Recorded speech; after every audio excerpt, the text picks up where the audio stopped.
Wow, well, what an incredible honor to get to introduce our keynote speaker for our second annual NAUA Summit, the Reverend Elod Szabo. Reverend Elod serves as minister of Szabo Estor. I hope I said that correctly. Didn't. One of the largest congregations of the Hungarian and Transylvanian Unitarian Church, coming from a long line of Unitarian ministers, including his father and grandfather, who was bishop of the church.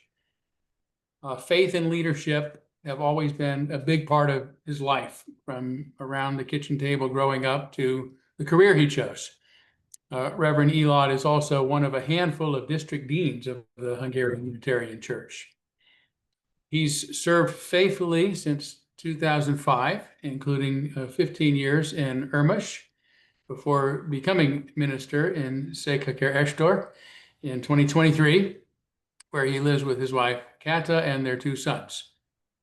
Reverend Elod also spent a year in the United States as the Belay Scholar at Starr King School for the Ministry, gaining a really unique perspective on both Eastern and Western Unitarian traditions. And I have to say, I don't think there are a lot of ministers out there as acquainted with both traditions as Elod is. And one of my goals as founder of NAUA is to reconnect our liberal religion with its historic roots and its values. And even though his tradition goes back to the Renaissance and ours in the West really goes back to the Enlightenment, the reason both formed were for that, out of that same commitment to the belief in the freedom of choices when it comes to our religions.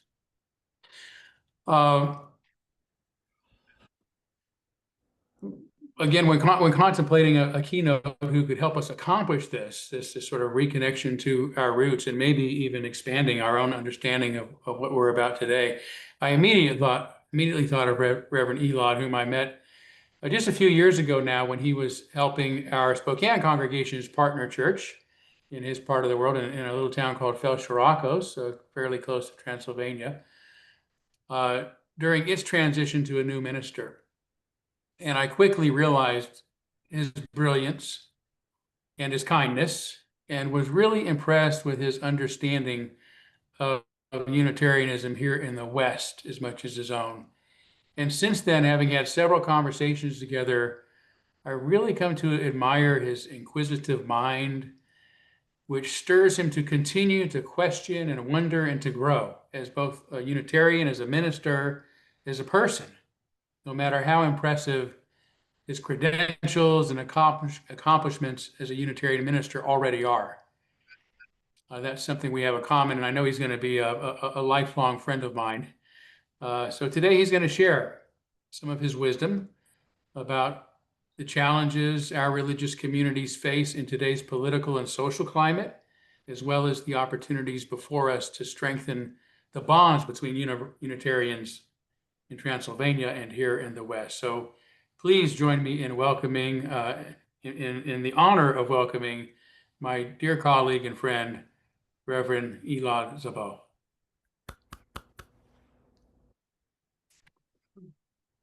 Thank you, Todd. I am very honored to be with you. I not only clicked on the join word when I joined this Zoom meeting, but I'm happy to join your summit too. And I have to thank Reverend Todd not only for his introduction that set some very high standards. I hope the disappointment won't be so big for all of you. At some point I thought, are you talking about me or someone else? Thank you, Todd. But also I thank you for your invitation, and I will try to be in my presentation, in my speech, meaningful for you, which is not an easy thing to do, because I just had an opportunity in the last few days. I was a guide to a Unitarian pilgrimage group from the state of Michigan, And I realized once again that not only speaking another language with you, Unitarians or Unitarian Universalists from the United States, that's not the only challenge, but sometimes um, understanding of the world, sometimes Full screen. the differences between our societies are also a challenge for us to find a common language and common meanings that we can share each other. So this is how I begin my speech, and I will try to share now my screen to begin um, PowerPoint presentation.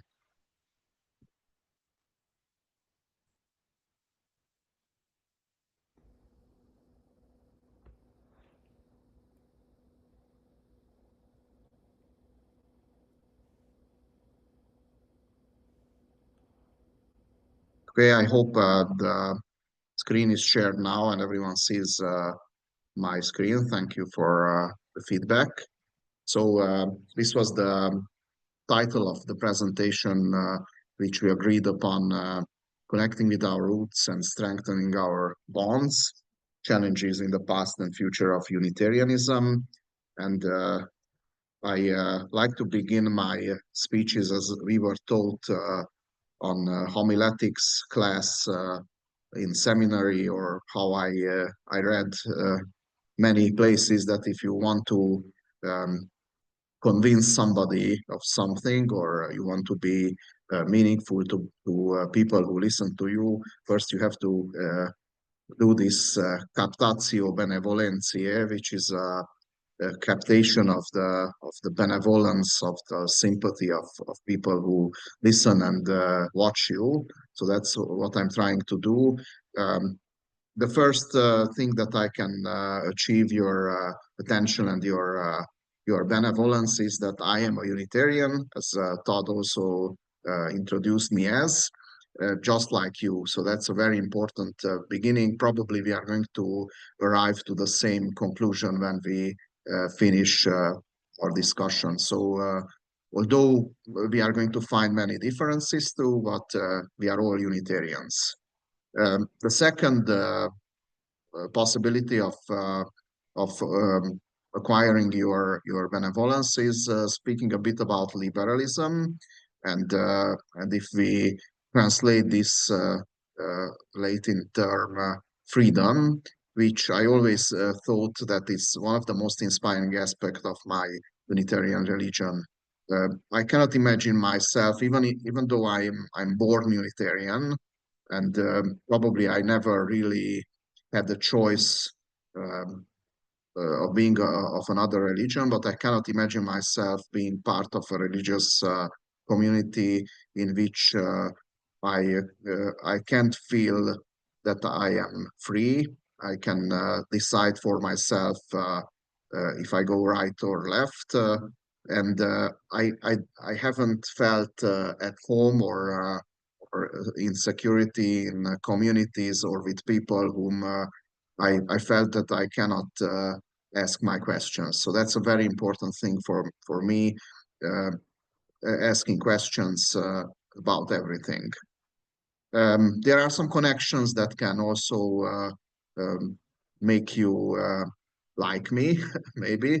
Um, so a few of them were already told by the Reverend Todd, that I have spent a school year in Berkeley, studying at the Starking School for Ministry, but not only at Starking, but um, on several seminaries in Berkeley. It was a wonderful experience for me and my family, not only being part of the Starking community or the theological seminaries community in Berkeley, but also visiting uh, several Unitarian Universalist churches, communities, meeting lots of people, traveling. We did some traveling too in the U.S. So it was a wonderful experience that we always remember. My previous congregation, where I have spent 15 years, was partnered or matched in partnership with the New Orleans Unitarian Universalist um, congregation. They visited us. The minister visited us in Urmös, and we have also visited them during our stay in the United States in 2019, 2020. In my congregation, which I serve now, we have a wonderful partnership with the Concord, First Parish of Concord, Unitarian Universalists. I won't say anything bad of them because Roger is here and he hears me, so I only say the good part. It's a wonderful, one of the best partnerships between Transylvanian and American Unitarians.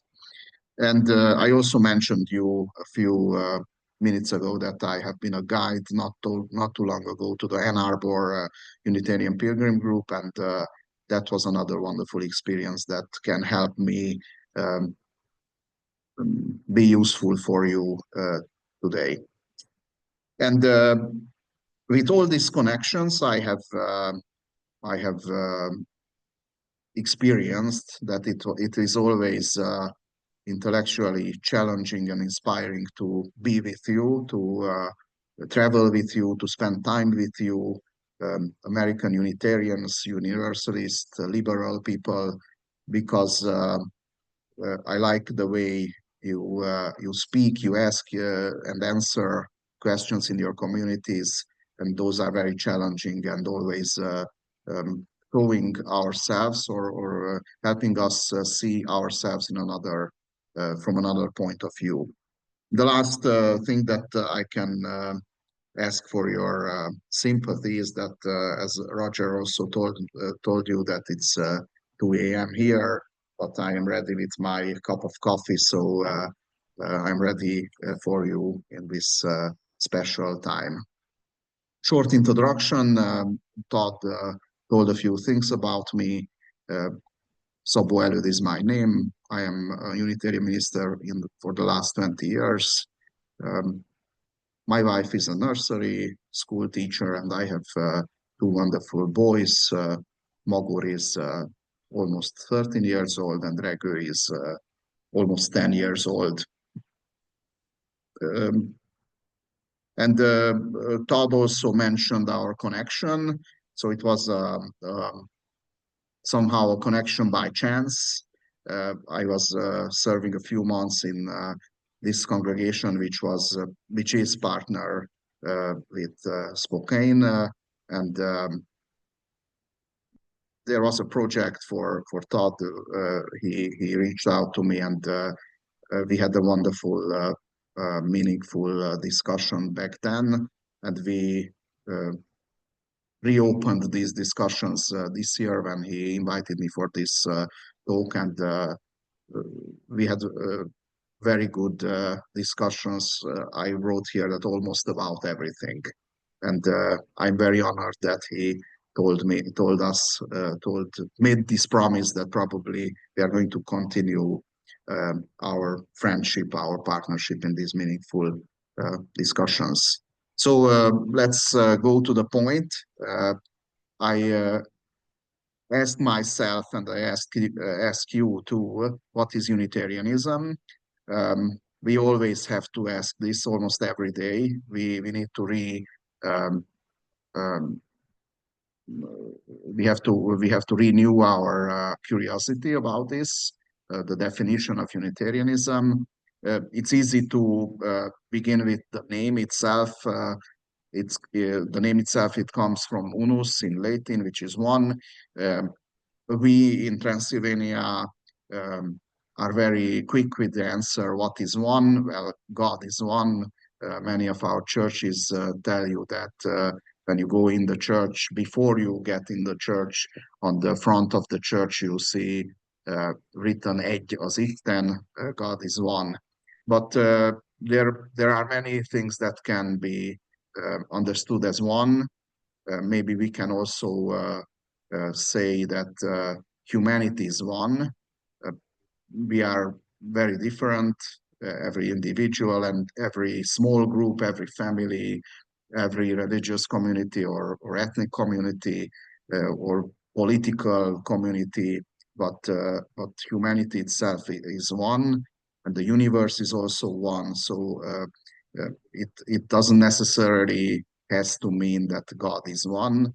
It maybe means that the one as something sacred, something mysteriously center of our being, our life is something that we should always search for very honestly and very thoroughly. Unitarianism is also defined by tolerance. It was born in tolerance, and it was always growing in tolerance. So Unitarians may be defined as people who believe lots of things. Our faith can be of a very wide range, colorful. We can believe uh, opposite things about many important things of our lives, but probably tolerance is the only dogma of our Unitarian being, and that's a very important thing that we have to always find, and we have to go back to. It's one of our most important roots. Um, Freedom is an important thing for Unitarians. Uh, it is one of the roots of Unitarianism. We always wanted and we always want to be free from dogmas. Unitarians like to question everything, have to question everything, because that's one of our characteristic. We can and have to question centuries-old traditions. It's very important because many things which are called traditions are not good things, are not sacred things, but a bad thing or a bad habit can also be an old tradition. So we can question old traditions. We can question teachings. Uh, we can question the Bible, and we have to question the Bible. I know that for most of the American Unitarians, Universalists, the Bible is not um, it's not the only source, or it's not as important as it is for our Unitarianism. But we also acknowledge that even though the Bible is a very important sacred book for us, and it is one of the most important sources of our faith, but we acknowledge that we have to question it, because that's how it's going to speak for us meaningfully in the 21st century. If we don't question it, then it will teach us very weird, very strange things, and we are not going to understand its real and classical messages. And we also question Jesus itself, his person, the picture that is shown by the Bible about him, and questioning his character, his questioning his teachings, questioning everything about him brings him even more close, and makes us understand what he has to do with us. So questioning is the freedom of questioning is a very important root and a very important resource of our Unitarian tradition, our Unitarianism. But not only, so Unitarianism is not only about deconstructing things, about um, renouncing old traditions and throwing things away because we don't like old and rigid things. But it is also very important to find new meanings from old terms, and we always have to reform our religion. And in fact, one of the definitions of Unitarianism maybe a century ago formulated was that Unitarianism is a permanent reformation. So reformation is not something that begins and then ends at one point, but reformation, even for an individual, but for a group or a religion, it is a permanent thing. We always have to ask questions. We always have to look for improvement, for developing our communities. Unitarianism is a positive and optimistic religion.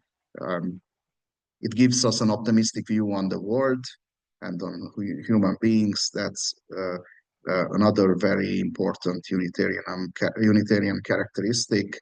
On the one hand, we are proud of our value as human beings because our freedom of will and our dignity is a very important thing for us, but that's also a very important task that we have to realize, because if we have free will and we are able to do good, then we are also responsible to use this free will and this ability as God or as our Creator wanted that.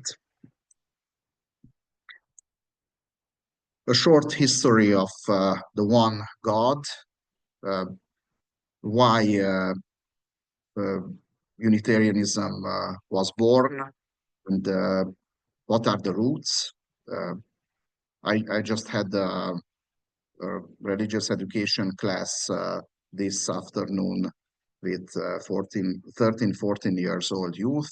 And I told them that our Unitarian ancestors would be very angry or were very angry when people said that they are teaching a new religion, because they were always very convinced that this is not a new religion. This is the original religion of Jesus and of the Bible.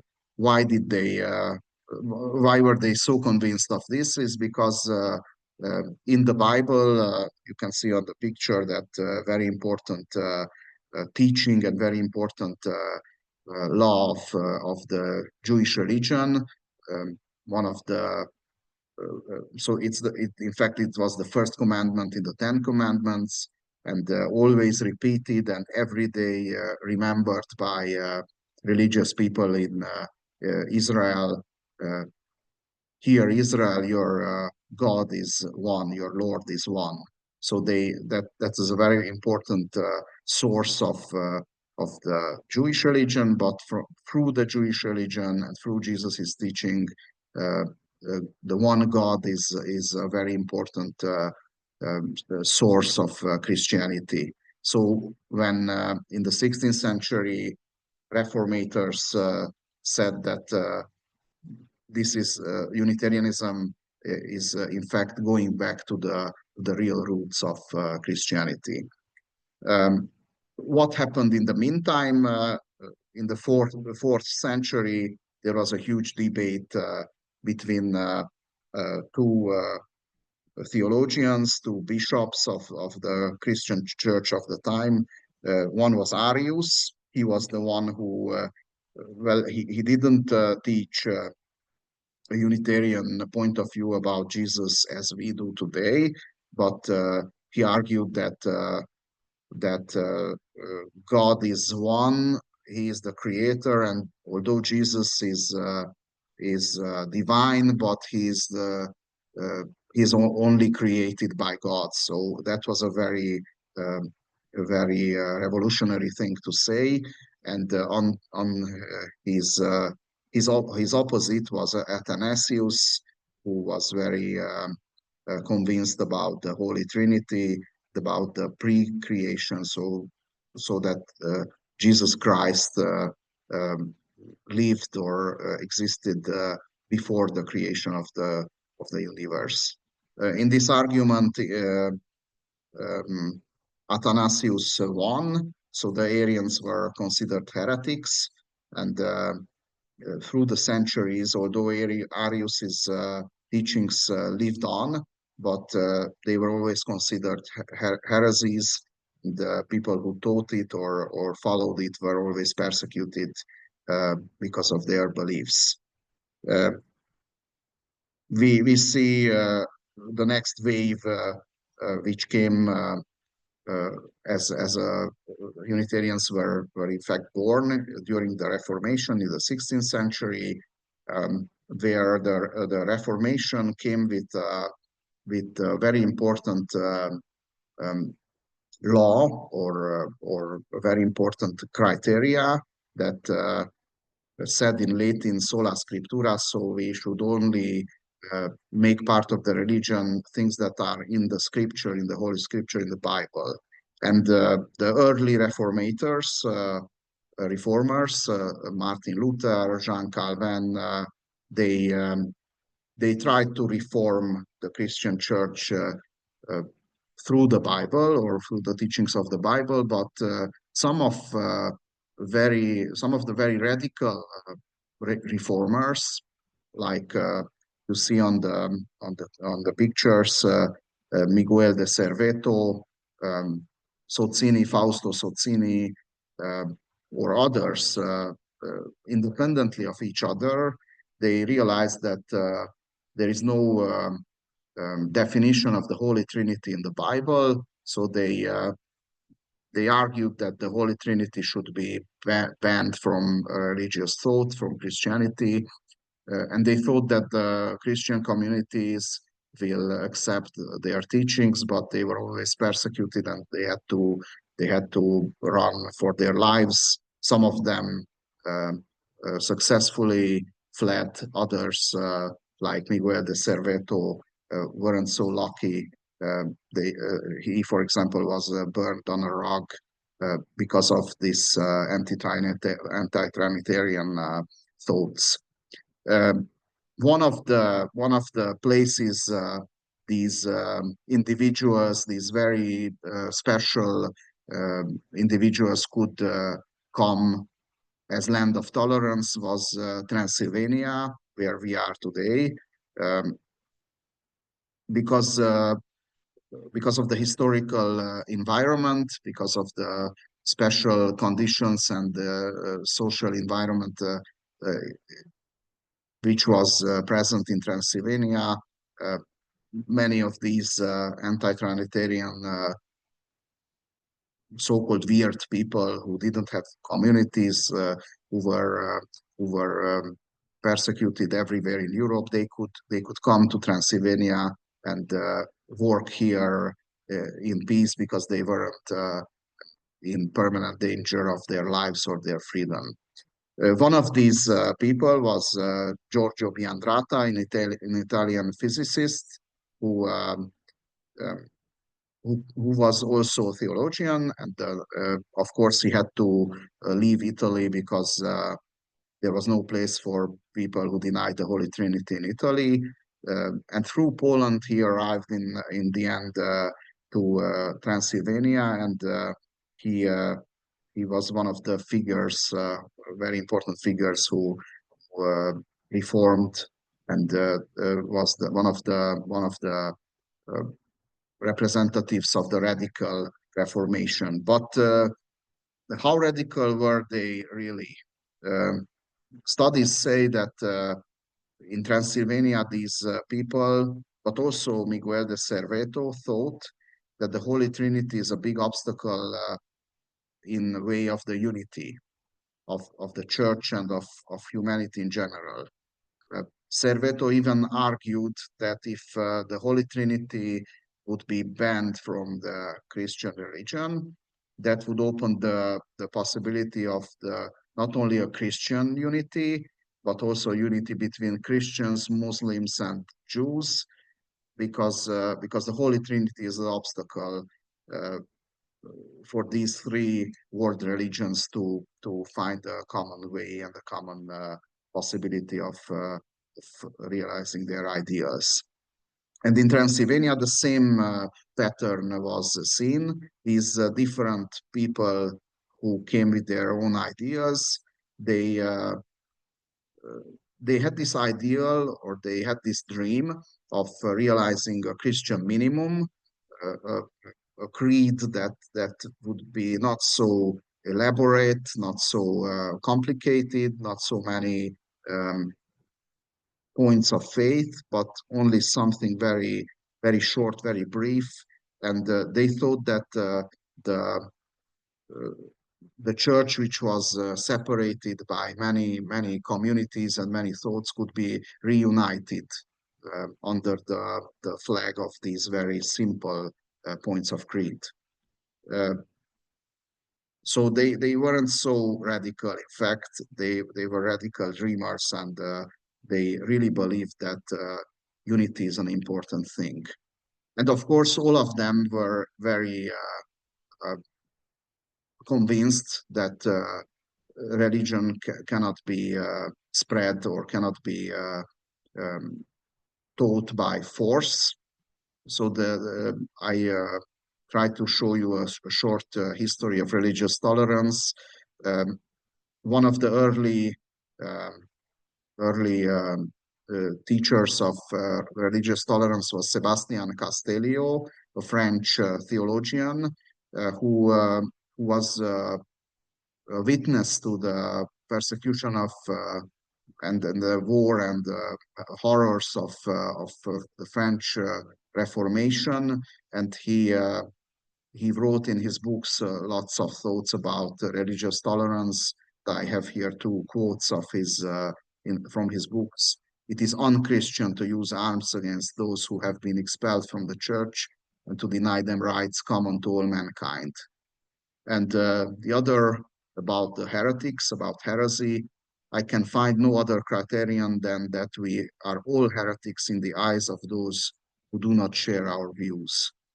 And he was always also one of the first thinkers, philosophers uh, who uh, uh, who said that the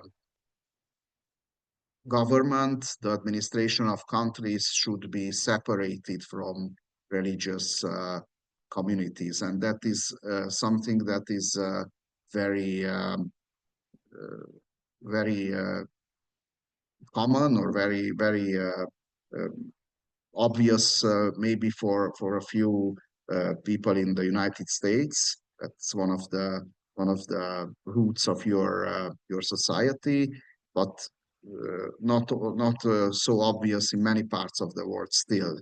This Sebastian Castellio uh, had these thoughts uh, almost 500 years ago.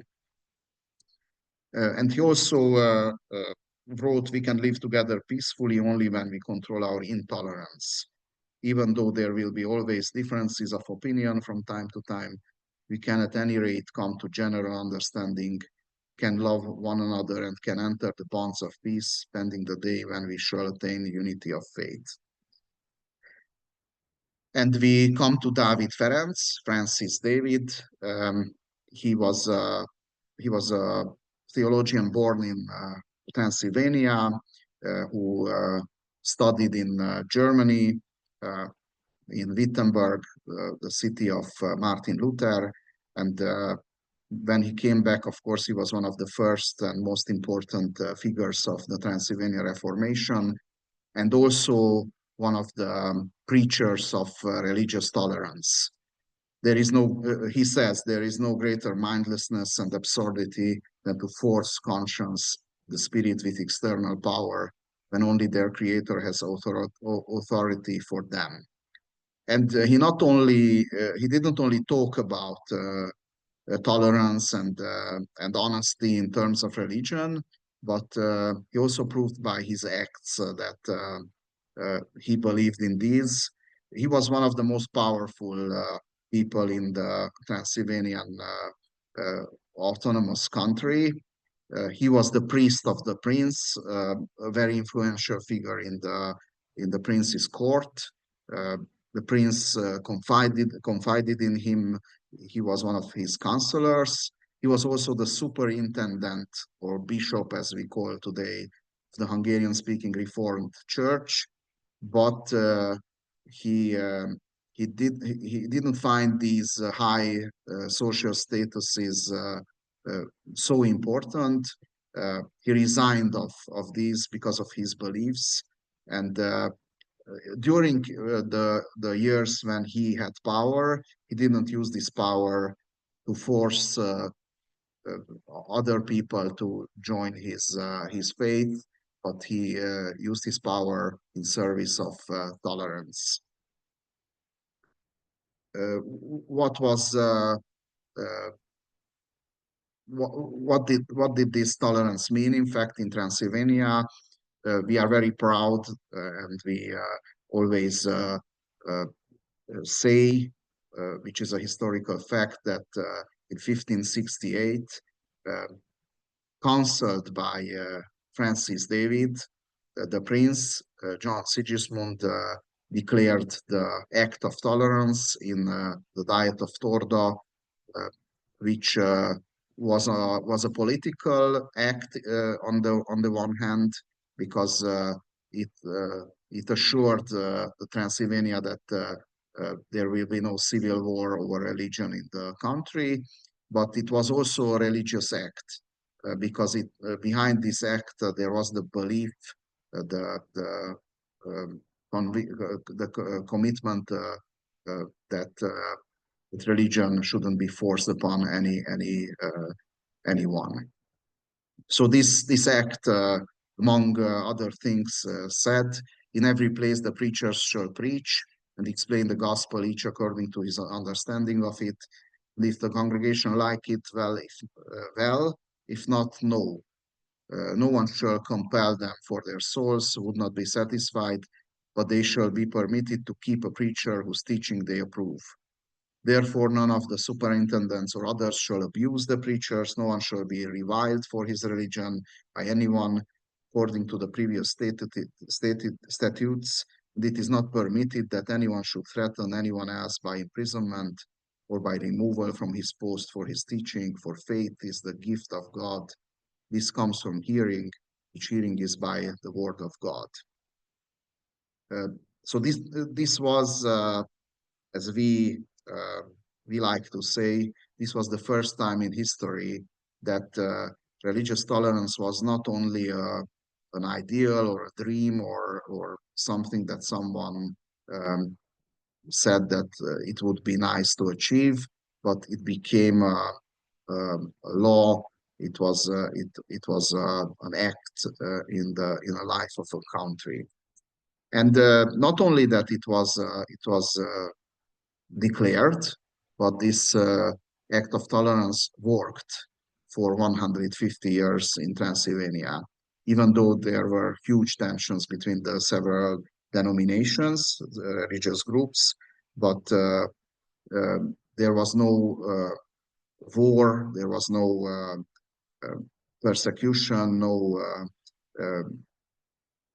people weren't imprisoned or weren't persecuted because of their faith, because this act was accepted and declared. Unfortunately, the prince who declared the Edict of Torda died in 1571, 3 years only after the declaration of this edict. And Roman Catholic and Calvinist princes came. David Ferenc was imprisoned, ironically, for his faith, and died in prison. But it is still true that there was no real war in Transylvania during these years. Then, after 150 years, the Austrian Empire became ruler in Transylvania. We had the time of optimism as Unitarians in the 19th century. Scientific exploration and development, rationalism, brought the hope for Unitarians that this is the moment for us when everyone will realize that Unitarian religion is the real religion. But then when we had our high hopes, the 20th century came, 2 world wars, the Holocaust, and 40 years of communism shaped very seriously this optimism. After the communist regime fell, new horizons and new dilemmas opened up in our communities, and we try to respond to these challenges, and we try to answer these questions, which are relatively new for us. And we come to the uncomfortable present. I call this, or I entitled this slide as uncomfortable present, because sometimes it is, we find it very easy to speak about history, to speak about the past, what people did well in the past, what mistakes did, what sins did they committed in the past. It is also always much more comfortable to speak about the past, but the present is more uncomfortable because we are here and we have to address the questions of and challenges of the present. It's about us. We are responsible. We have to find answers, possibilities, and resources today. Well, the Hungarian Unitarian Church is now united, so the Unitarian Church is now uh, uh, composed of the Transylvanian Unitarian churches and Unitarian churches congregations in Hungary, around 150 communities, congregations, and around 50,000 members of these congregations. In the last 35 years, we have built new churches, renovated most of our churches and other buildings of the church. We also regained the ownership of many buildings, lands, forests, which were taken away by the communist regime. There is a freedom, and we can be there. We can be present not only in the walls or inside the walls of our churches. We can also be present in the life of communities, present in the social life, in the cultural life, in political life of our environment. We are free to express ourselves as we want. Of course, that means we have freedom of speech. Of course, we are going to create this freedom a few minutes later. We have a freedom of publishing, which was not so obvious in the last century, so we can publish anything we want. And of course, we have also freedom of gathering. It is also relatively new for people and communities in our setting. So what are our challenges? Just a few of the challenges. I begin by stating that challenges are not necessarily bad things. We like to be very sorry of ourselves and say that this is a very difficult time to live, very difficult being a Unitarian. But if we are honest, we look to the past and we see that every historical period raised challenges, not only for Unitarians, but for every community and in every period there were specific challenges that people and communities had to address. So this is not something new. Challenges are natural things in our lives as human beings, but as communities too. Some of them are caused by the outside world, but some of them also come from the inside. The question is not that we have challenges or not. The question is how to deal with challenges. There is a possibility to be very afraid and passive and say that this is what it is and we cannot do anything about it. But there is another way that as Unitarians, people who are positive, optimistic, it's our way. With reasonable courage and active responses, we can deal with the challenges that we face. Because challenges are not damaging us, but helping us to grow, develop, and become even more able to fulfill our true meaning. What are these challenges? Now, this is a part where where this is my point of view, so my understanding of where we are today. One of the most important things that we can measure by numbers is the membership.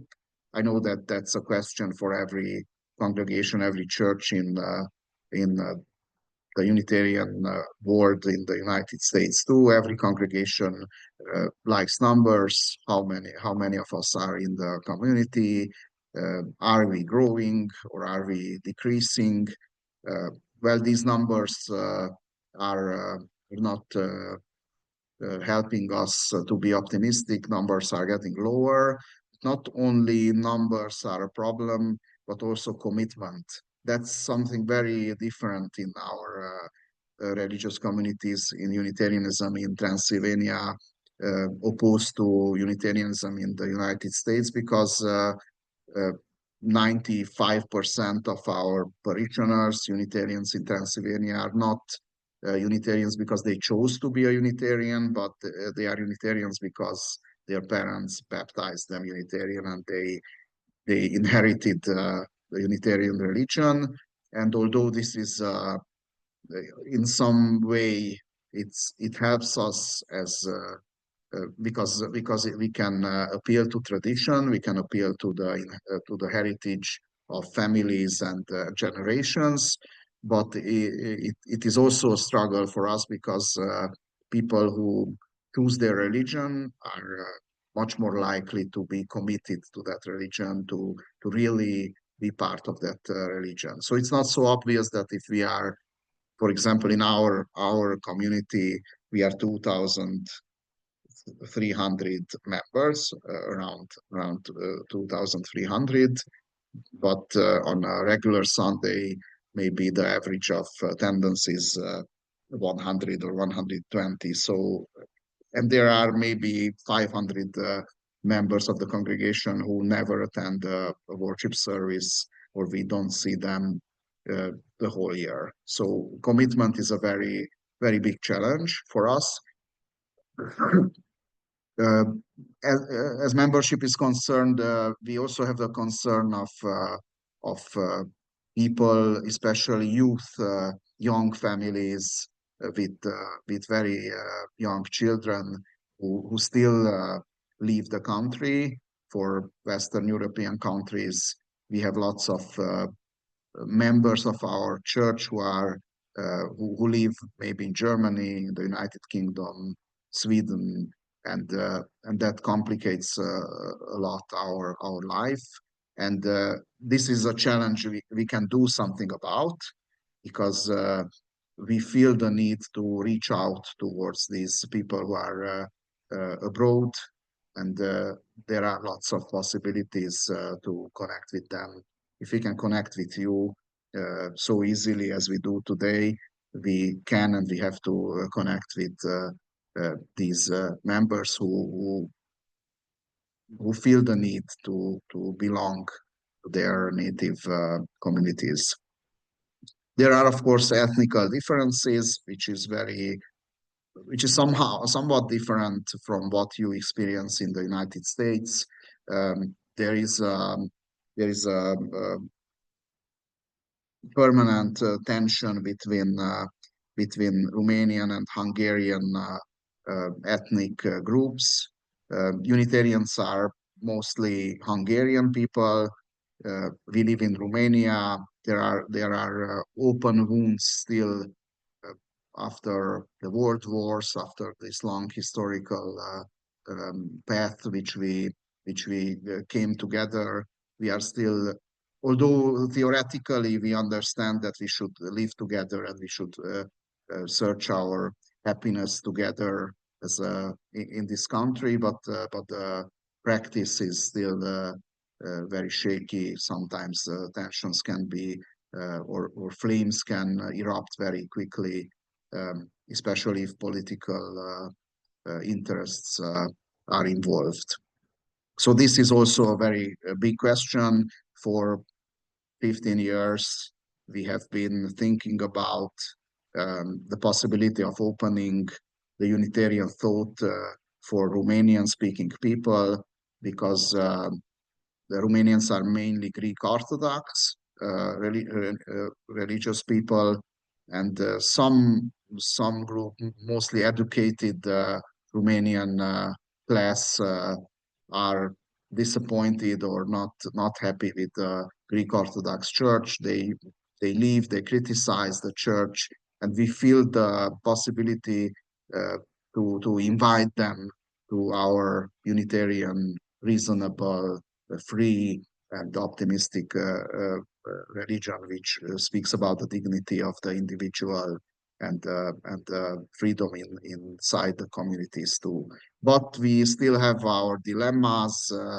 What if in a Hungarian Unitarian church, Romanian members will be a majority? What will happen then? Our religious life is Unitarianism is very connected with the Hungarian tradition, so this is a very important challenge for us.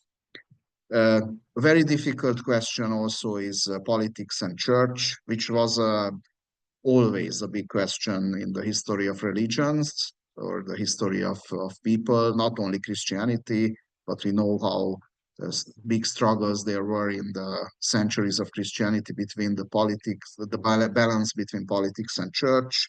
We experienced this here in Transylvania too. Um, Churches and our Unitarian Church is also financed by the Romanian government, partly also financed by the Hungarian government. And these finances, although we like them in the first instance because we can realize our material goals and material dreams through these finances, but political parties and the government will never give anything for free. So they want something in exchange, and that something is sometimes very bothering because maybe the church has to stay silent in front of moral questions, issues, cannot speak up about against corruption, against hypocrisy of the political class, because we depend on their sympathy and their help. So it's that makes religious life and religious authenticity very difficult to achieve. Um, that's a big struggle that I can see the answer. I was very so I admired a lot. I like one of my favorite parts of Unitarian Universalist worship services was when I don't know if it's a regular part of your worship service, but you state so the most of the worship services the members stated that uh, we are independent of any political power of the government, so uh, no one finances us, so we are free to tell our truth and speak up against anything that we find not good in the society that surrounds us. So I always looked at that as an ideal, and I always thought how beautiful it would be if, as a Transylvanian minister, I could go up the pulpit and tell the same thing that we can tell anything, say anything about the president, about the prime minister, about uh, the mayor, about the politicians. We can say good things but bad things too about their work or their life because we don't depend on them, so that's something that still not solved for us. Liturgy is another question. It is very difficult for us to renew our liturgy. We are still doing the liturgy which the worship services as it was done at the end of the 19th century. We try to change something. Uh, Sometimes we say that our parishioners are very conservative and we are afraid of changing things because they will not find it not find it good, the changes. Other instances show us that that in fact the clergy, the ministers are too conservative or afraid of change. So that is also a challenge. Liturgy includes music. This is something that we always find wonderful in your worship services. Music is a fantastic experience in American Unitarian Universalist worship services. Uh, we have our struggles with music, and that's something we have to address. The question of Christianity is also a question. We know that Unitarianism in the United States is not necessarily Christian. Uh, it depends on the congregations, on their tradition, but it must not be Christian. Uh, I was very, although I knew about this, I was very surprised to experience in on the West Coast in California, in the for example, at Star King, that Christianity is not it is not that it's not not the only source of faith, but is a bad word. In fact, Christianity, because um, bad things, sins of the past, many bad things were matched with the definition of Christianity. Uh, it's a big question for us too. We are very convinced, or we are very committed to being Christians, but the Christian world around us is not always convinced that we are Christians. We want to be, because it's good to be Christians in our setting, our environment, but the Christian world not always accepts us because of our radical views about Jesus not being divine, about the original sin, and other questions that are very important for our Christian fellows. And liberalism is another very interesting term. If you read theological literature of the 1970s, 1980s, in Transylvania, you'll find liberalism as a very positive term. Uh, we always call ourselves in those years liberal Christians. We are liberals.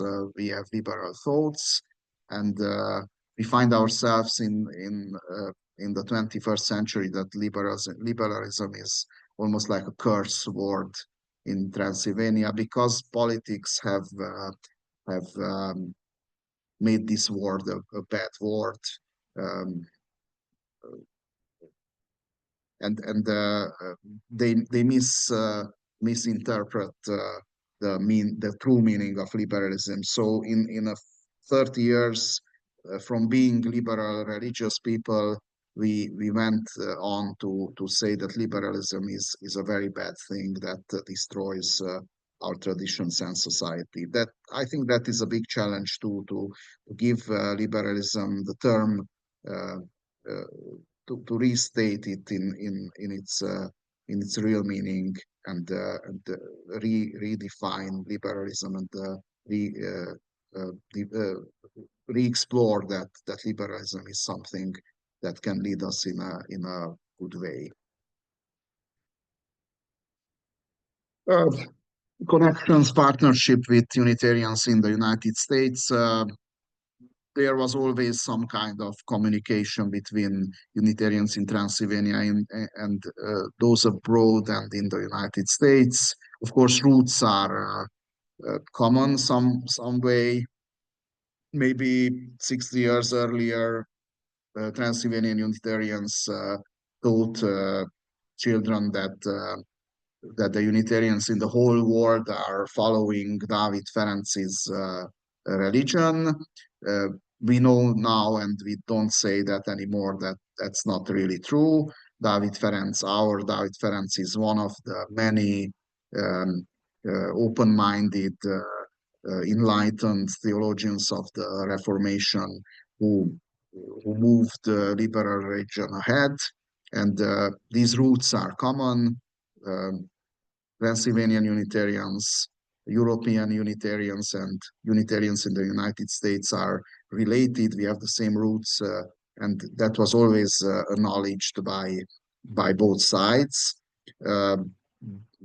There was some kind of communication visiting even in the 19th century.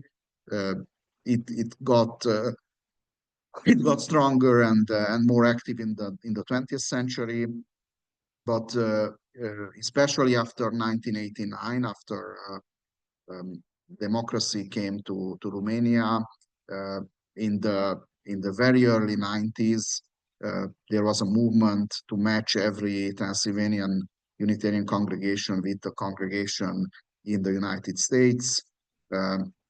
Probably there were two phases of this partnership movement. In the first period, it was very strongly a financial partnership. American Unitarians came and helped Romanian, Transylvanian Unitarians to do stuff material in terms of buildings or in terms of finances. And then maybe somewhere in 2010, maybe a new phase of the partnership began, which wasn't about money anymore. It was more about friendship, partnership, about visiting each other, about finding common roots, finding bonds between the two Unitarian worlds. And one of the consequences of this change of paradigm was that many partnerships between Unitarians in Transylvania and Unitarians in the United States, many partnerships were closed. They weren't working, and some of them got even stronger after this. And there are some very good partnership that still work between Unitarians on both sides of the ocean. What are our challenges in terms of this partnership, but also our resources? Money is always a question. I think we are still waiting there is an urban legend that if someone has an American uncle somewhere, then that will help us in every financial way. Somehow in the Unitarian congregations, there is still some kind of a hope that the American partners will come and solve things and do things for us. But that sound and that voice is getting lower and lower. There is a mutual sensitivity around money. We learned how to deal with it. We know how you think about money, and we try to understand and respect that mentality. A big question especially in the last few years, was LGBTQ questions, which we know that are very important for Unitarians in the States. In Transylvania, although some clergy and some educated people are more open to rights for gay people, for example, gay marriage, but most of the population, and including the Unitarians in Transylvania, are still very conservative. And we also experienced in the last decade that we cannot do work that has been done in the United States for 100 years. We cannot do it in 10 years or 5 years, and we shouldn't be very impatient. We have to have patience. We have to have conversations about these issues to define terms, to make people more sensitive about these questions. When it comes to the partnership movement, then there is a very important thing that we should understand our differences. We should understand in which historical, social environment you live, and you have to understand the historical time in which we live. And if there is this understanding and there are no idealistic goals that we set for each other, then the partnerships can not only survive but also help us shaping our mentality. The same goes with politics. It is not easy for a Unitarian in Transylvania to understand the Unitarians in the United States in terms of political views, but it goes the same way. That goes the other way around too. It is not easy for an American Unitarian to understand Transylvanian Unitarian political point of view.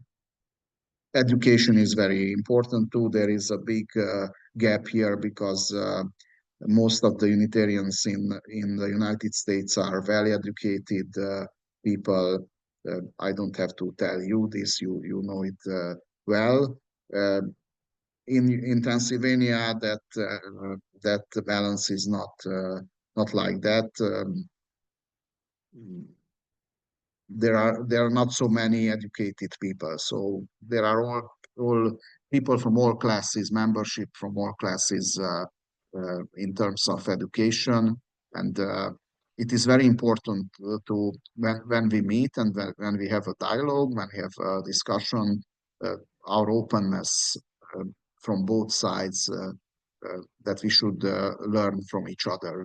We should find the values in each other's communities, each other's lives, and each other's thinking and theology. And faith is another big question. Sometimes we look upon you as very weird and strange people who call themselves Unitarians, but sometimes we have very, very few to share. Probably when you visit us or hear about us, you find us very, very exotic too in terms of faith. But we experienced with the Concord partner church group, which visited 2 years ago Transylvania, that it is good to have honest discussions about faith, not only about everyday life or about the weather or about politics, but also have honest conversations about faith, because we realize that although we are sometimes afraid of these discussions in fact strengthen our relationship and our friendship. And as a closing thought, the biggest resource of our partnership is not theory, not big thoughts, not philosophy, not theology. The greatest resource of our partnership, friendship, our common goals is the importance of personal relationships, people to people. One of my favorite biblical texts is when Jesus walks on the street and sees someone on the street and says to them, "Come and follow me, come with me." And he doesn't give any theory or no promises, no theology. It's just a people to people, human to human call, "Come with me." And I experienced this with not only in relationship to the Unitarians in the United States, but also in this movement that that is the most important resource and value when we call each other, "Come with me, be honest with me, let's share our joys, sorrows, hopes, and let's go together on our route towards what we call the kingdom of God, maybe you call beloved community, or I don't know what way do you define it. Thank you for your attention. I hope I could maybe partly be meaningful for this occasion. And as I understood, after a short 5 minutes break, we can come back and if you have questions, if you have comments, I am very open and very glad to answer if I can.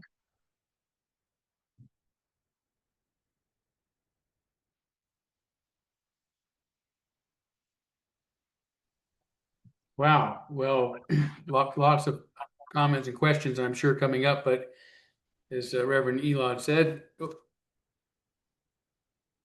I hope I'm unmuted now. Yeah, I'm sure there's going to be lots of questions and comments. That was very thorough and very educational, and at the same time, I think brought us together and it really connected us across the water. So why don't you all, if anyone needs to take a quick restroom break, get a glass of water, whatever you need, and come back, and then we will take some questions.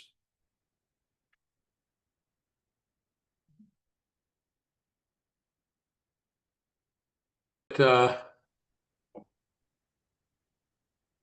All right. Recording is back in progress. So hopefully, folks, it might be still away will hear us from a distance and come back to their seats fairly quickly. But what I would like to ask of those of you who are interested in asking a question is to please raise your virtual hand. There are enough of us on here that if you're raising your physical hand, I'll never see it. So I won't be able to call on you. And this will also allow me to get to you in order of which your hands are raised.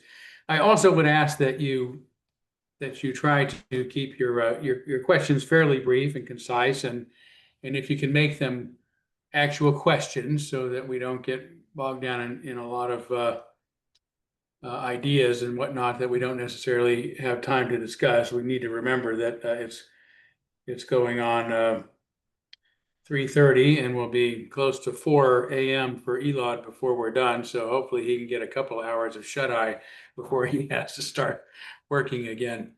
But I just want to say again, Elod, thank you so much for first of all of the thoughts you put into that presentation. It was so thorough, and I'm so glad we recorded it, because that could be a course in itself for NAUA to offer our members. So really appreciate it. And not only was it informative and connected us to our roots, but I found your heart and soul to be so much like mine, and what I imagine the heart and soul of many of us are who are on this in this meeting tonight. You really touched us with some of your profound thinking, particularly for me right at the end, in that idea of when Jesus is reported to have said, "Come follow me," that just being a simple thing of people getting together and say, "Hey, come on, let's be with each other," without any other explanation. I thought that was just beautiful. So thank you for that. And I want to go first to Alan Lindrup, who has his hand up. So Alan, if you'll unmute yourself and please go ahead. Okay, thank you.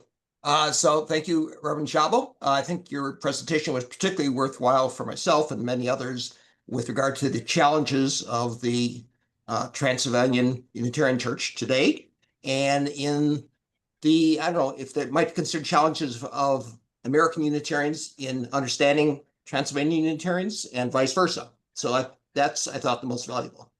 The question I have for you is, are you aware of the current challenges that many American Unitarians are finding in some aspects of American culture, part of which has infected the National Unitarian Universalist Association, which are things like cancel culture and critical race theory and so forth, which are causing a restriction on our freedom of at least discussion and expression in places like our own churches that was not there before. How much are you aware of that? Thank you for your appreciation. Uh, I'm not so aware of these internal challenges that there are present in the Unitarian and Unitarian Universalist world in the United States. I was updated by Reverend Todd in our few discussions we had. I also had some reading of his work. Um, but I also experienced that's just my experience, everyday life experience in my time in Berkeley.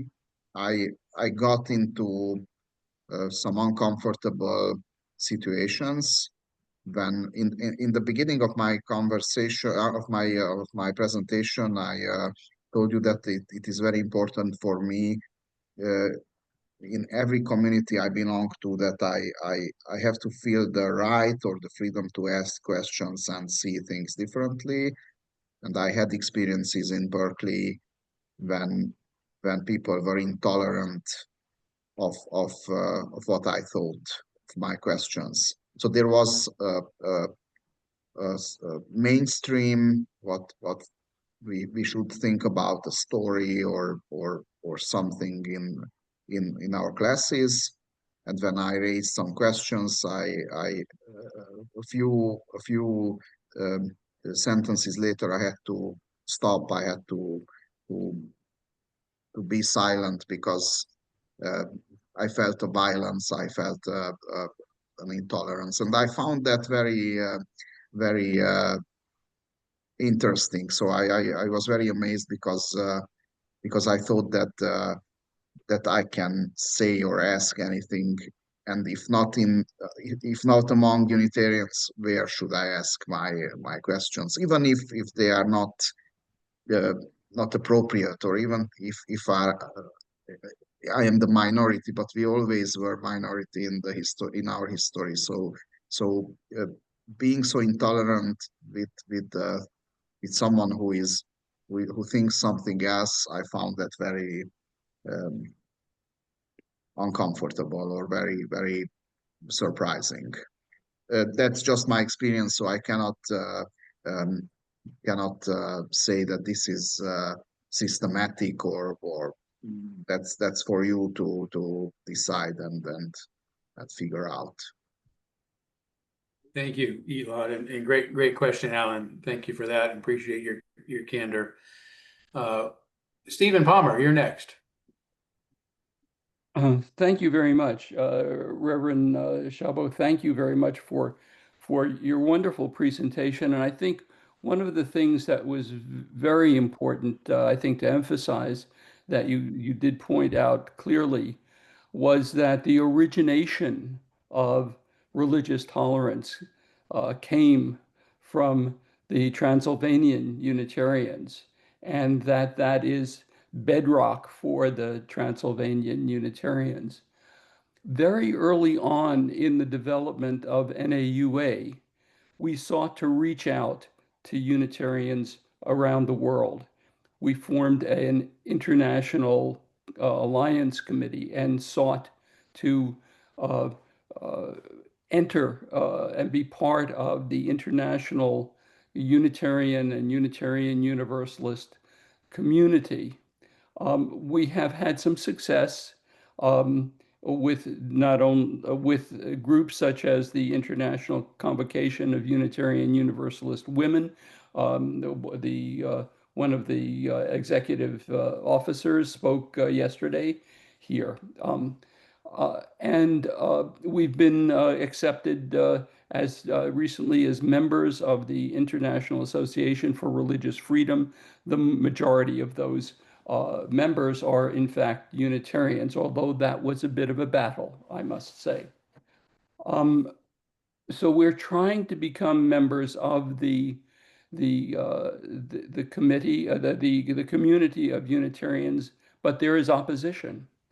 And by our fellow Unitarians in the United States. So I would hope, and this is more a request than a question, that the Transylvanian Unitarian Church and their representatives, in the spirit of religious tolerance, support. You are aware of us. We're not evil people, and we want to be part of the international community of Unitarian Universalists, and yet there is opposition to letting us in. And I would request.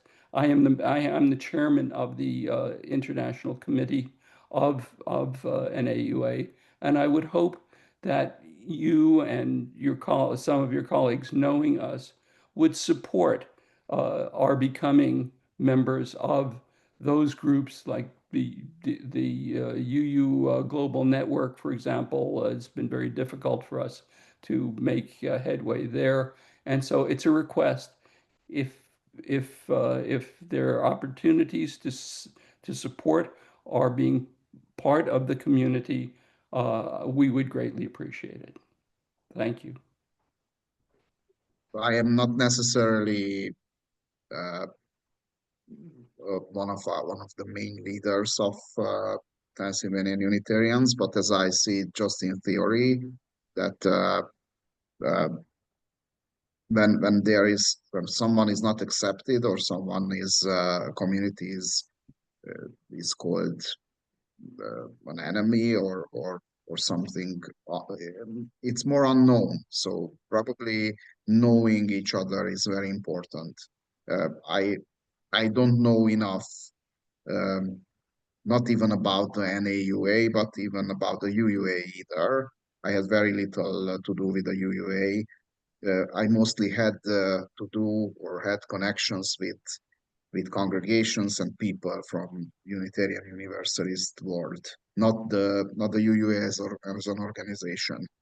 The same goes, of course, with you and AUA. I know very little about you, but I'm convinced that if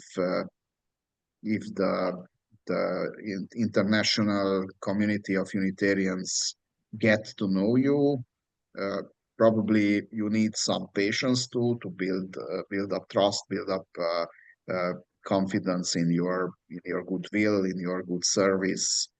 That our goals are mainly the same, and probably that would give you a possibility.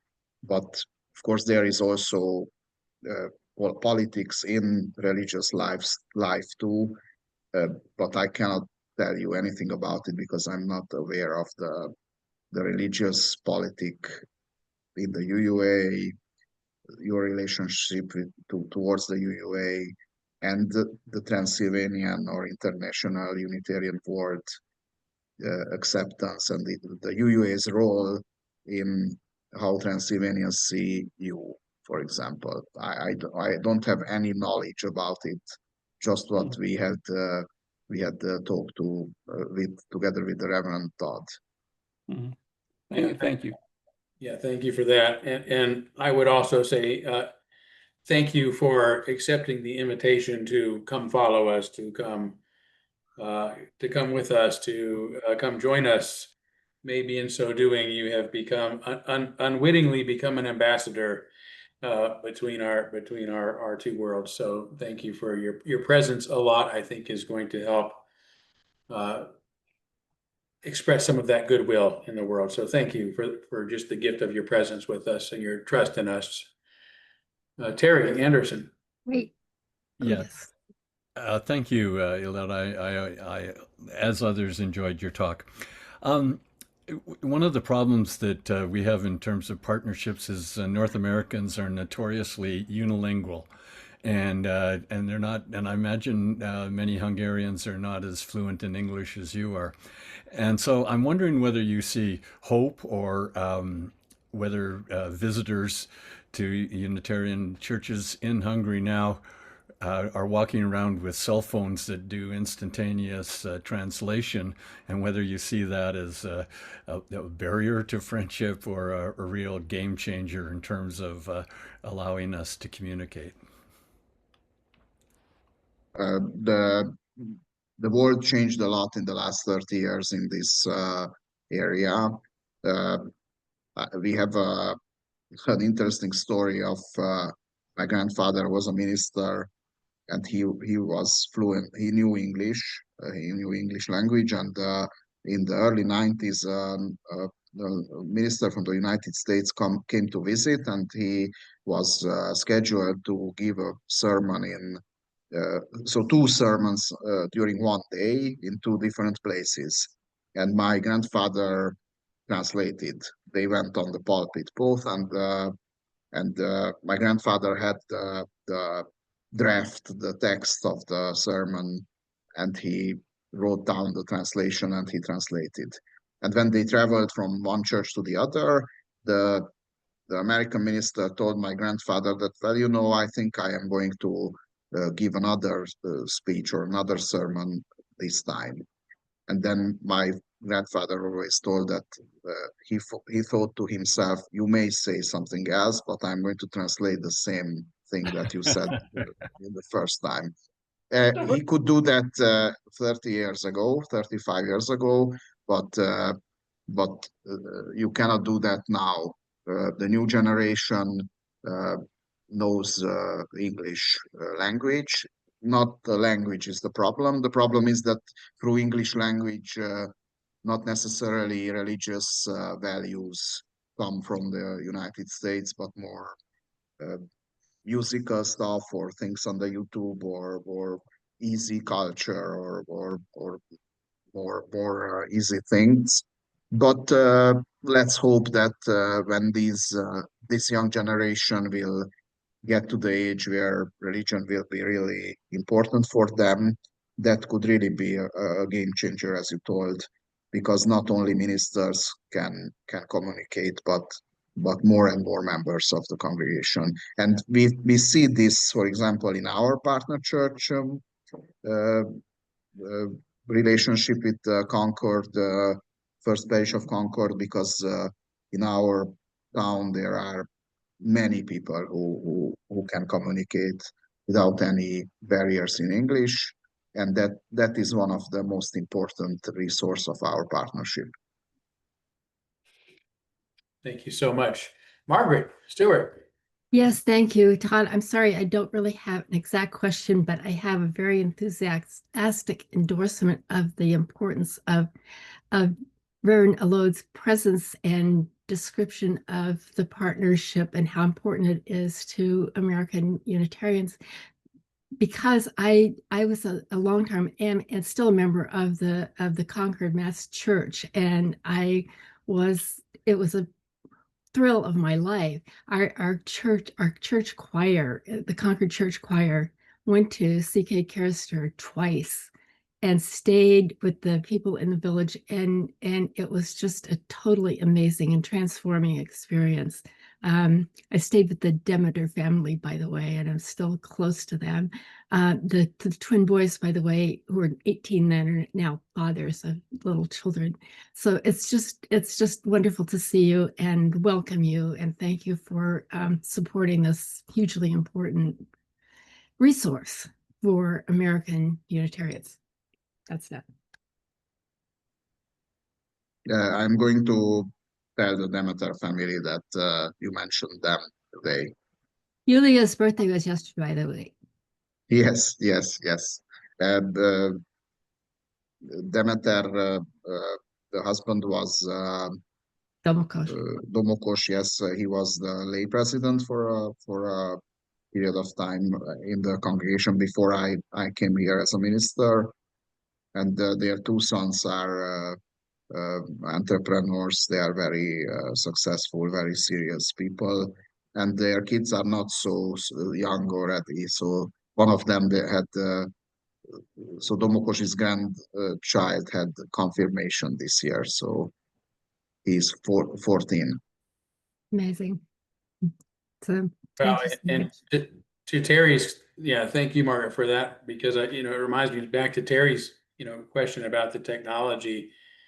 Even though there's limitations on Zoom, it is remarkable to hear that conversation, right? To hear two people in very distant parts of the world start to talk and mention names of people that they know, and that one had a birthday, and you to be aware. That is something that would have been very limited to a small group of people that are in a very close contact in days past. So Yes. that was just beautiful to know that we have this technology and ability to create community in a way that we weren't in the past. Cosmic gift. Yes. Nancy Alderman. Oh, yeah, first, I just wanted to tell you I've been really involved in the Partner Church program with Karishma Talk way back in the 90s. And one of my surprises was finding out how many Roma children we had at the church, because I'm an international folk dancer. And so I'm very aware of the Roma people and their own problems. So I was happy to hear that they were being included in the Unitarian Church in Karishma Talk. But what I wanted to mention to you, this isn't a question, is just to let you know that LGBTQ issues are very much a problem, a disagreement within not only the UUA, but within NAUA. And it's a big deal to me. I'm a lesbian, and I'm real aware of these issues. And LGB, there's a lot of people who do not agree with the TQ people. So I just wanted you to be aware that it's a big issue. I read about it every day. So just to let you know, it's not just something that you're going to be coming up with, I guess, but it's very much alive here. By Yes. the way, we've just met two of the members of your congregation. They visited Köris Patak for Thanksgiving Sunday. We met, or our roads crossed for a few minutes. So I know about Corvallis. Fantastic. I was just remembering that several people telling me they were going over there, but I wasn't exactly sure when. So yeah, I was real excited to hear that.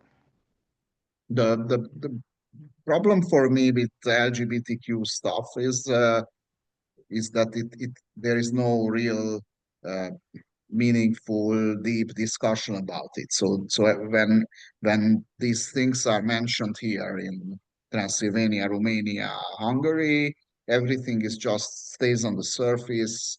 It's not about it. It is the case when they use this topic to gain political interest, or to gain votes, or to gain popularity.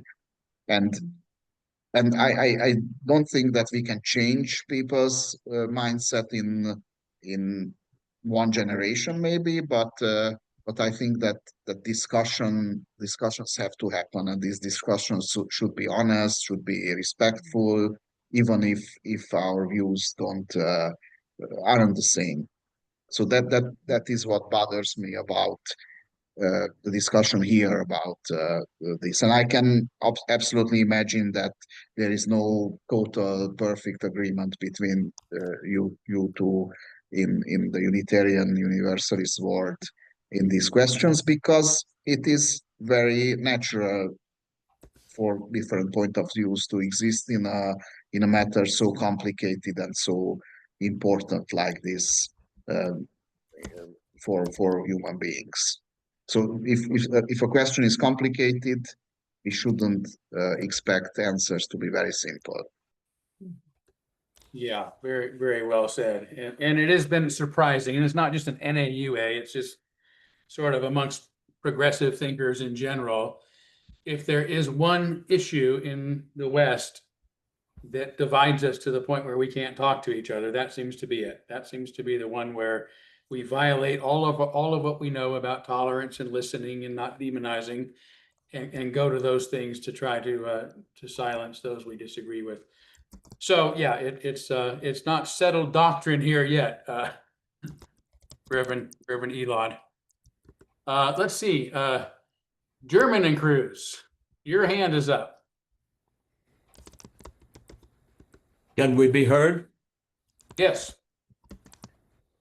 My wife, Kathy German, myself, Denton Cruz, are members of King's Chapel in Boston.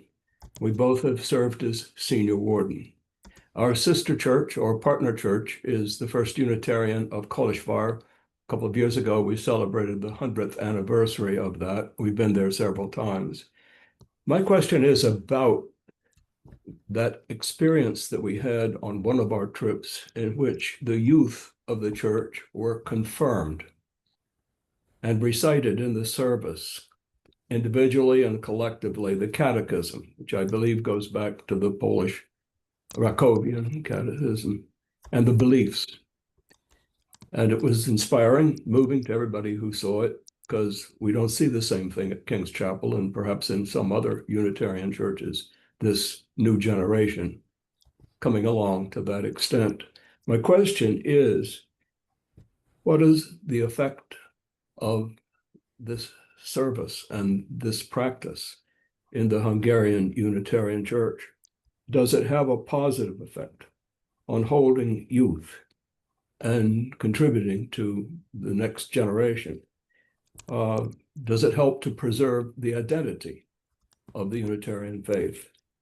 And does it contribute to unity with regard to people's different beliefs?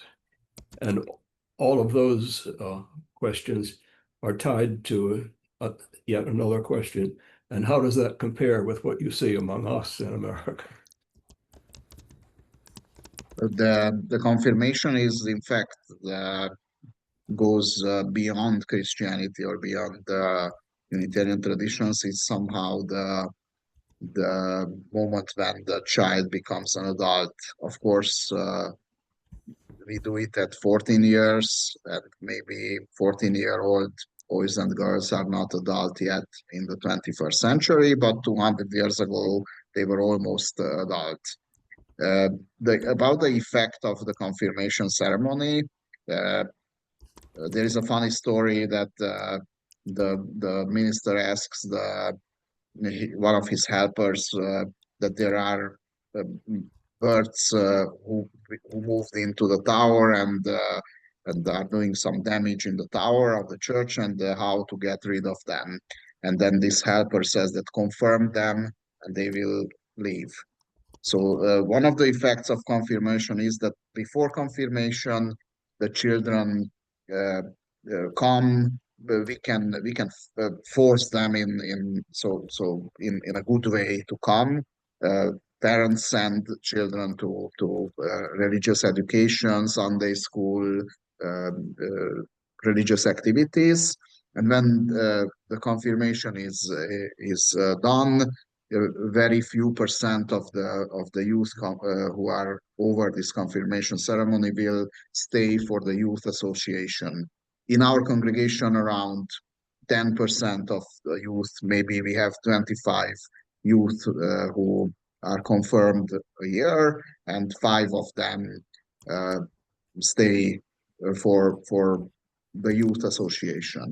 But on the long term, confirmation is a very strong experience, and if this experience is good for the children, for the youth, then maybe not in the next 10 years, but when they become really adults, they will have a family, they will have children, they will always remember the confirmation, and that is a very decisive experience. If the confirmation and preparing for the confirmation is a negative experience for the individual, then they will have a negative sense of what religion and what the church is. If it is positive, maybe we won't see them for 10 years, but when they will come to the church, they will remember the confirmation as a positive thing, and they will think about the minister, the church in general, the congregation as a positive thing. You had one more question about confirmation, or Well, I was asking about it in the context of American practices too. oh yes. If you had any observations there. I don't know if you have. I don't know about you having ceremony like this, where in fact we say that that we baptize infants, very young children who cannot decide for themselves, so parents decide to bring them to church, and then the confirmation is the moment when the youth, the baptized child, confirms that yes, I was baptized because my parents wanted to do it, but now I know what Unitarian religion is about, and I confirm that I want to belong here. And it's kind of becoming an adult in a moral way. So this is the moment when we say that a child becomes an adult in terms of moral questions, that they know what good and bad is, and they are free to choose among that, which is partly also supported by the secular law, because 14 years is some kind of a border between childhood and adulthood. I don't know about your, if you have any kind of ceremony like that.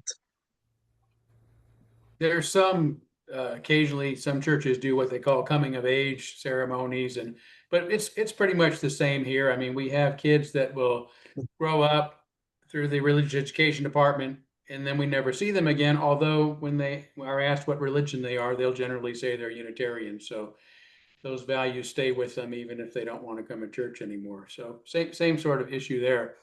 We're getting close to our end here, so I'm going to let Roger Matledge have the last question, and then we'll try to let Reverend Elod get some couple of hours of sleep. I hope, at least, Elod.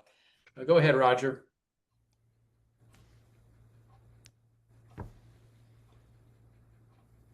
Oh, Roger, did you disappear? Oh, there we go. Sorry. Thank you, Todd, for inviting Elod. Elod, thank you for accepting and being with us. It's been a pleasure. My question, I was going to ask something that was you covered when you answered Denton's question, and I'm here because Denton kind of let me know about it. So thank you, Denton.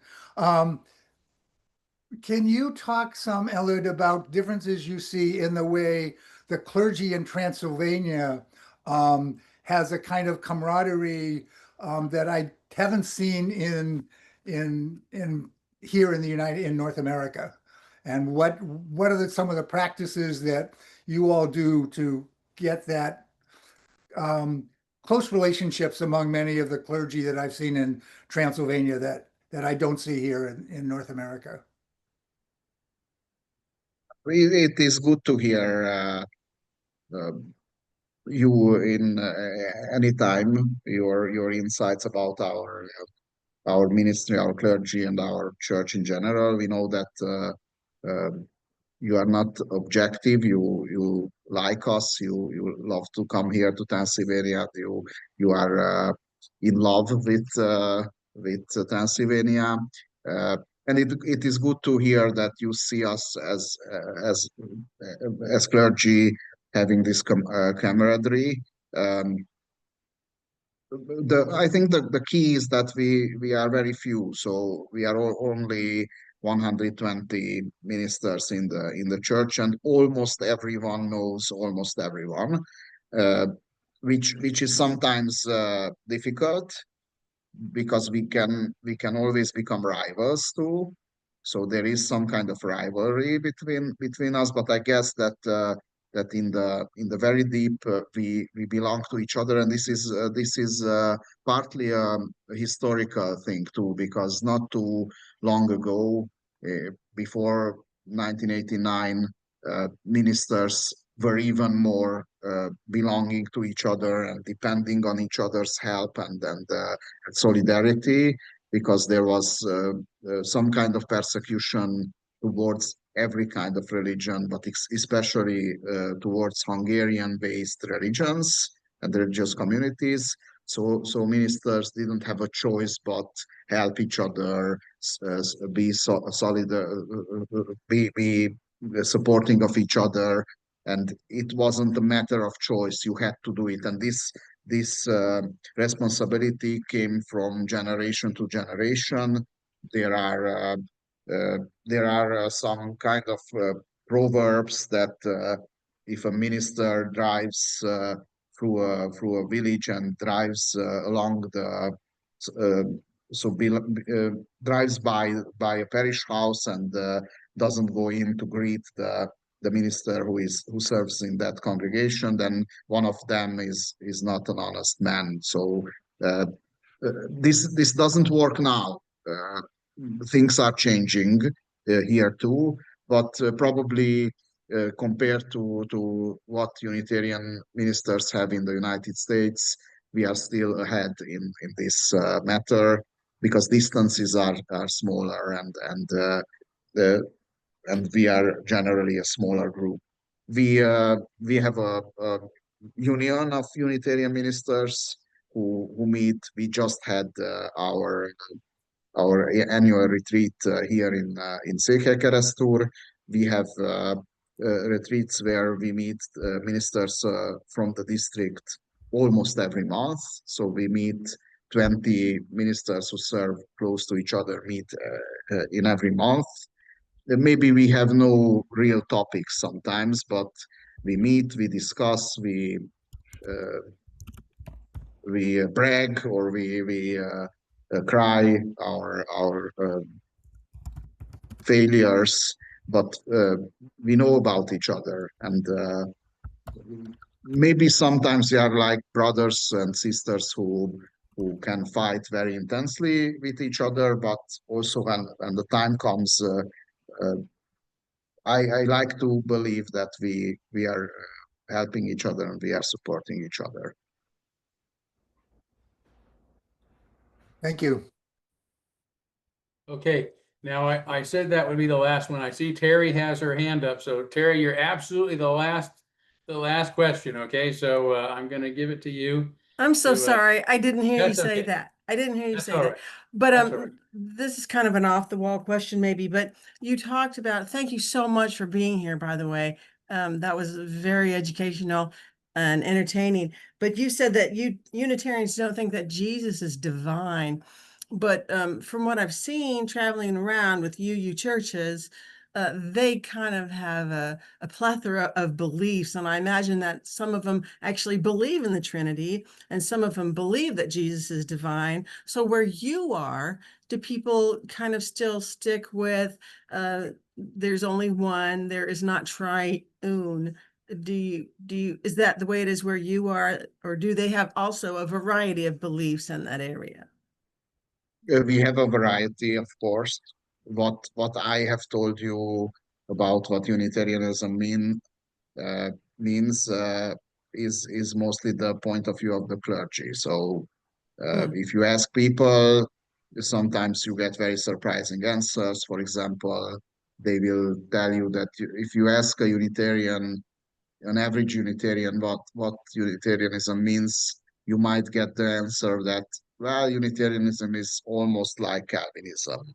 It's the same because the forms, the outside of the religion is the same. The churches look the same. Ministers dress up in the same robes. The worship service is almost the same, but the meaning is very different. But that doesn't go through to average people. So and there are people who, for example, I had a wonderful lady in my previous congregation.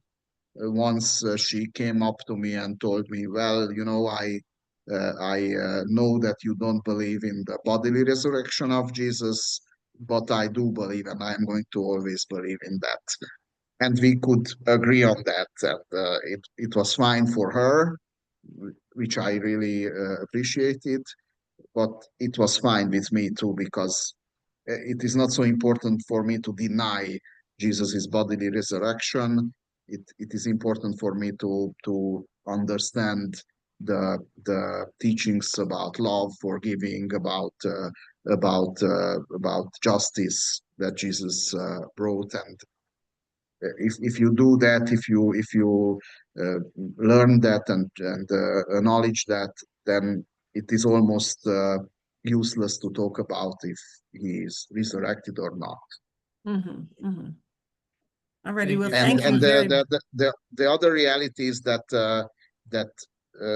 Unitarians are a very big minority in Transylvania and Romania. Everything we hear about Easter, about Christianity, comes and tells people that about the Holy Trinity, about the divineness of Jesus, and it is very difficult to educate our own Unitarian people that it is not our point of view. Well, thank you very much. I appreciate it. Reverend Elod, I do have one final question for you. What does your day look like? Should say tomorrow, but it's already tomorrow for you. Are you going to be some rest? It's not necessarily work. We plan to visit my wife's grandmother and parents. So it's a family reunion. It's a 1.5 hour drive, but with 4.5 hours of sleep, I can manage. All right. Well, thank you so much for being here and for your generous sharing and generous spirit. I'll be in touch with you. I'll send you an email the next day or two, and we'll handle some other things. But it's been such an honor. I'm sure if it weren't for Zoom, you would hear uproarious applause of gratitude. So everyone's so grateful to have you, and we'll look forward to finding other ways to connect downstream, and certainly our friendship will continue. And I'll look forward to our next visit as well. So good night. Thank you. Thank you for Thank the you. invitation. I didn't mention you that I haven't attended live sessions, but I watched the presentation about Stoicism recorded. I found it very, very interesting for myself, and I wish you a very good time together in these last hours and last sessions of your summit. Thank you for the invitation, and Isten áldja, which means God bless you. Mm, Thank you. thank you. Reverend. Good Thank night. you. Hello, Joel. Good Sleep night. well. And speaking of which, please remember that we have 4 sessions tomorrow, with coffee time starting 30 minutes before our first tomorrow. So please go to the NAUA Unitarians.org and go hit the summit button, and you'll be able to see all the events tomorrow and log in. So hope to see you all there, and hope everybody has a great rest of the night, and see you soon. Thanks again, my friend. Appreciate you being here. I'm going to not leave until everybody's.